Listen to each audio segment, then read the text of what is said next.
नमस्कार फ्रेंड्स, क्या आप नट बोल्ट फास्टनर मैन्युफैक्चरर हैं? यदि हाँ, तो ये वीडियो आपके लिए है। पूरी वीडियो में लास्ट तक बने रहें।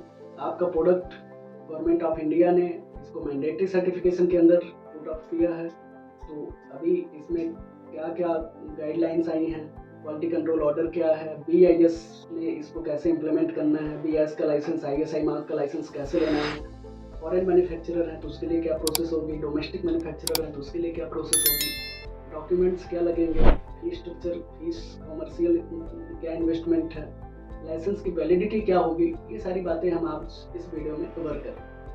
शुरुआत करते हैं। सबसे पहले मैं अपने बारे में बता दूं। My name is Pramod Jaswal. I am founder of induce India testing and research private limited. We are working as a technical consultant since 2013. It's been more than 10 years and we have 10 year experience. Start करते हैं। बात करते हैं सबसे पहले QCO के बारे में, quality control order. Quality control order ये डिफरेंट मिनिस्ट्रीज से आता है। आपका जो नट बोल्ट फास्टनर है, ये ministry of commerce and industry, department of promotion of industry and internal trade, इसके अंदर कवर होता है।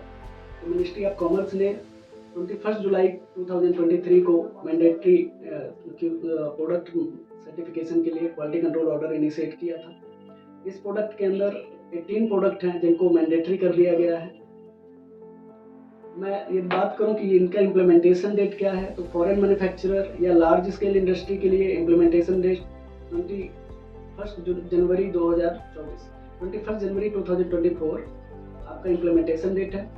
Large scale and foreign manufacturer. Small scale के लिए 21 अप्रैल 2024 एंड माइक्रो स्केल के लिए 21 जुलाई 2004 ये इम्प्लीमेंटेशन डेट है। इट मीन्स कि जो डेट आपको हमने बताया, इस डेट के बाद कोई भी मैन्युफैक्चरर अपने प्रोडक्ट को विदाउट BIS लाइसेंस मैन्युफैक्चर या सेल नहीं कर सकता। मैन्युफैक्चरर के लिए लाइसेंस लेना मैंडेटरी है। तो ये क्वालिटी कंट्रोल ऑर्डर आता क्यों है? क्वालिटी कंट्रोल ऑर्डर की वजह ये है कि गवर्नमेंट को जब भी लगता है कि कोई product customer point of view से बहुत क्रिटिकल है, उसकी क्वालिटी इंपॉर्टेंट है, देन गवर्नमेंट उसको क्वालिटी कंट्रोल ऑर्डर के थ्रू मैंडेटरी करते हैं। और दूसरी बात ये भी है कि गवर्नमेंट ऑफ इंडिया ये चाहती है कि हम एक मार्केट में, यूरोपियन मार्केट एंड फॉरेन में ग्लोबली हम एक्सपेंड करें, हमारा एक्सपोर्ट हब बने। उसके लिए सबसे पहली रिक्वायरमेंट है वो आपकी क्वालिटी है। उस पर गवर्नमेंट चाहती है कि आप वर्क करें। आपका क्वालिटी प्रोडक्ट होगा तो आपका मार्केट एक्सपेंड होगा, आप ग्लोबली रिकग्नाइज होंगे और आपका प्रोडक्ट पूरे ऑल ओवर वर्ल्ड में सेल आउट होगा। तो क्वालिटी कंट्रोल ऑर्डर इसलिए भी इम्पोर्टेंट है। अब हम बात करते हैं कि प्रोडक्ट क्या क्या कवर है। तो इस क्वालिटी कंट्रोल ऑर्डर में सबसे पहला प्रोडक्ट है जो hexagon nut head bolt screw nut, product grade C, size M5 M64। इसका IS नंबर है 1363 पार्ट 1। इसी तरह IS 1363 पार्ट 2, ये भी hexagon head screw, size M52 M64। ये प्रोडक्ट की डिफरेंट स्टैंडर्ड हैं जो प्रोडक्ट की class and property class and size पे डिपेंड करता है, मटेरियल पे डिपेंड करता है। तो मैं जल्दी आपको IS नंबर, क्योंकि सारा बोलने में टाइम ज़्यादा जाएगा, तो इसी सीरीज में 1363 पार्ट 3 है, ये भी हेक्सागोन हेड बोल्ट है।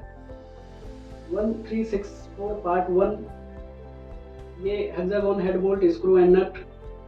माइनर डिफरेंस होगा प्रोडक्ट के और रॉ मटेरियल के ऊपर, तो ये अलग अलग पार्ट्स हैं। 1364 पार्ट 2, ये भी hexagon head bolt screw and nut के लिए है। 4621, ये bolt for use of public bath and laboratory, तो ये पब्लिक बाथ एंड लेबोरेटरी के लिए है। 5187 प्लस बोल्ट है। 10238 फास्टनर है एंड 12427 ये भी फास्टनर है। और 3757 ये हाई स्ट्रेंथ स्ट्रक्चरल बोल्ट है। IS 204 पार्ट 1, ये टावर बोल्ट है फेरस मेटल का, एंड IS 204 पार्ट 2, ये tower bolt non ferrous metal. IS 15834 ये पैडलॉक के लिए है।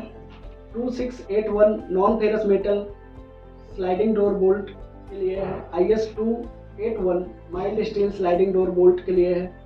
And IS 7534 sliding lock bolt for use with padlock है। And IS 1284 rod aluminium alloy bolt के लिए है।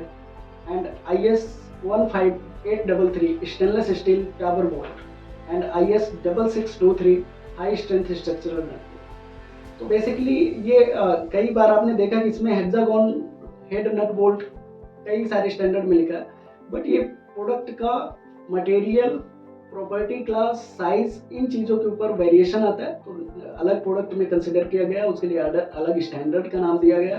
तो यदि आपको कंफ्यूजन है कि आपका प्रोडक्ट किस स्टैंडर्ड में फॉल करेगा, तो सबसे पहला और इम्पॉर्टेंट टास्क है कि आपको अपने प्रोडक्ट को आइडेंटिफाई करना पड़ेगा कि हम किस स्टैंडर्ड में इसको एप्लीकेशन लगाएं। तो ये क्वालिटी कंट्रोल ऑर्डर था जिसमें कौन कौन से प्रोडक्ट थे, ये हमने आपको बता दिया।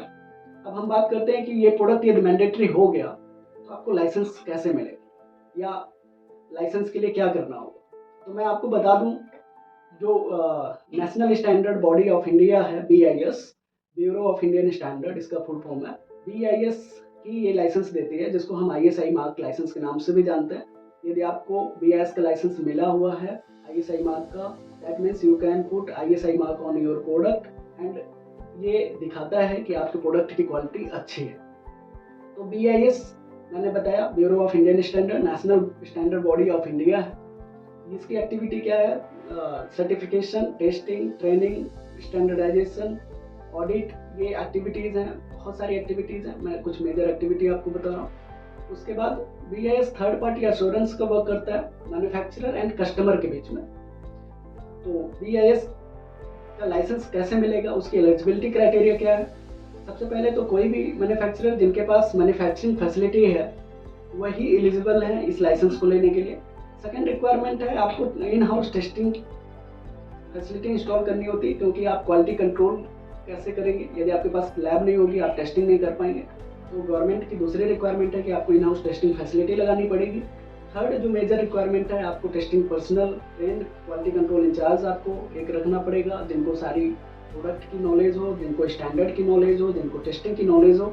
ये सारी चीज़ें बेसिक रिक्वायरमेंट हैं यदि आप BIS का एप्लीकेशन पुट करना चाहते हैं। हम बात कर रहे हैं यदि प्रोसेस स्टेप्स, तो सबसे पहले प्री स्टेप क्या होगी, एप्लीकेशन लगाने के पहले सबसे पहले आप अपने प्रोडक्ट को आइडेंटिफाई करें, पर्टिकुलर स्टैंडर्ड कौन सा आपके प्रोडक्ट के लिए है।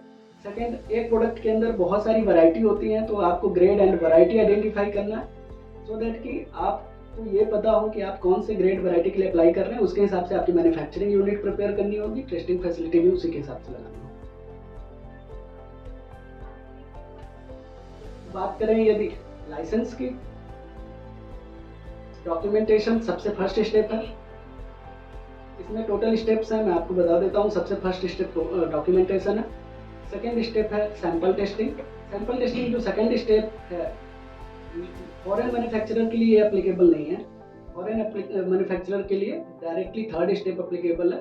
थर्ड स्टेप में हम manufacturing after getting report we will submit application to BIS। तो आपको BIS में एप्लीकेशन सबमिट करनी है थर्ड स्टेप में। फोर्थ स्टेप में BIS ऑफिसर नॉमिनेट होंगे आपकी एप्लीकेशन के लिए, स्क्रूटनी करेंगे, कोई उसमें क्वेश्चन होगा, कुछ क्वेरी होगी, माइनर क्वेरीज होंगी, वो आपको बताया जाएगा। मेजर क्वेरी होगी, आपकी एप्लीकेशन क्लोज कर दी जाएगी। फिफ्थ स्टेप में आपकी ऑडिट होगी। ये ऑडिट फॉरेन मैन्युफैक्चरर के लिए भी और डोमेस्टिक मैन्युफैक्चरर दोनों के लिए ऑडिट होगी फैक्ट्री लोकेशन में। ऑडिट में क्या वेरीफाई होगा, आपका रॉ मटेरियल वेरीफाई होगा, आपकी फैक्ट्री की लोकेशन वेरीफाई होगी, आपका मैन्युफैक्चरिंग प्रोसेस वेरीफाई होगा, टेस्टिंग प्रोसेस वेरीफाई होगा, manufacturing and testing facility verify होगा, प्रोडक्ट की टेस्ट की जाएगी, और ये सारी चीज़ें competency of quality control incharge ये भी वेरीफाई किया जाएगा। ये सब कुछ सेटिस्फैक्ट्री है। देन BIS ऑफिसर एक सैंपल सील करेंगे टेस्टिंग के लिए सिक्स्थ स्टेप में। अब सिक्स्थ स्टेप दोनों के लिए एप्लीकेबल है, domestic manufacturer and foreign manufacturer दोनों के लिए एप्लीकेबल है। उसके बाद सेवंथ स्टेप में आपका सैंपल की टेस्टिंग की रिपोर्ट आती है। फॉरेन मैन्युफैक्चरर की रिपोर्ट आने के बाद लाइसेंस मिलता है, लेकिन डोमेस्टिक मैन्युफैक्चरर के लिए आपका ऑडिट के बाद 5 से 6 दिन में प्रीवियस रिपोर्ट जो आप सीरियल नंबर 2 में आपको जो सबमिशन ऑफ सैंपल हमने बताया था, एप्लीकेंट सैंपल, उसके बेसिस पे आपको लाइसेंस मिल जाता है। तो ये टोटल 8 स्टेप्स हैं। दोनों foreign manufacturer and domestic manufacturer में माइनर चेंज है। फॉरेन मैन्युफैक्चरर में मैं समराइज कर देता हूँ। फॉरेन मैन्युफैक्चरर में एप्लीकेंट सैंपल नहीं टेस्ट होता है, आपकी एप्लीकेशन सबमिट होगी विदाउट एनी टेस्टिंग रिपोर्ट। लेकिन डोमेस्टिक मैन्युफैक्चरर में एप्लीकेंट सैंपल भी टेस्ट होगा यदि उनका प्रोडक्ट सिंप्लीफाइड प्रोसीजर में है, एंड देन उनका ऑडिट के बाद एक सैंपल दोबारा से टेस्ट होगा जैसा फॉरेन में भी होगा। बट दोबारा से जो सैंपल टेस्ट होगा डोमेस्टिक मैन्युफैक्चरर के लिए उस रिपोर्ट का वेट नहीं करना पड़ेगा, लाइसेंस मिल जाएगा। जबकि फॉरेन मैन्युफैक्चरर को जब वो सैंपल टेस्ट होकर रिपोर्ट आ जाएगी देन लाइसेंस मिलेगा। डॉक्यूमेंटेशन की बात करें, थोड़ा सा मैं उसमें डिटेल में आपको बताना चाहूँगा कि डॉक्यूमेंट में जनरली 2 तरह के डॉक्यूमेंट हैं। एक आपका फैक्ट्री का कंपनी का KYC होता है जिसमें आपकी कंपनी का रजिस्ट्रेशन डॉक्यूमेंट है, कंपनी का प्रीमाइसेस डॉक्यूमेंट है, GST है, उद्यम रजिस्ट्रेशन है, क्वालिटी कंट्रोल इंचार्ज का अपॉइंटमेंट लेटर, उनका डिग्री क्वालिफिकेशन, ये डॉक्यूमेंट हमें चाहिए होता है। दूसरा टेक्निकल डॉक्यूमेंट है। टेक्निकल डॉक्यूमेंट में आपका रॉ मटेरियल से related technical document, manufacturing facility से related technical document, testing facility से रिलेटेड टेक्निकल डॉक्यूमेंट, ये सारे डॉक्यूमेंट आपको देने होंगे। फॉरेन मैन्युफैक्चरर के केस में फैक्ट्री का हमें बिजनेस लाइसेंस चाहिए होगा एंड एक ऑथराइज इंडियन रिप्रेजेंटेटिव को हमें अपॉइंट करना होगा जो इंडिया में उस पर्टिकुलर फैक्ट्री को रिप्रेजेंट करेगा जो फॉरेन में फैक्ट्री है। तो AIR के डॉक्यूमेंट भी हमें एडिशनली चाहिए होगा। तो ये सारी प्रोसेस थी। डॉक्यूमेंटेशन के बाद आपको मैंने प्रोसेस बता दिया। उसके बाद आपकी एप्लीकेशन सबमिट होने के बाद, लाइसेंस मिलने के बाद, लाइसेंस जो इनिशियली ग्रांट होगा वो 1 ईयर का होगा। सेकेंड ईयर ऑनवर्ड्स आप इसको 5 ईयर तक के लिए रिन्यू कर सकते हैं।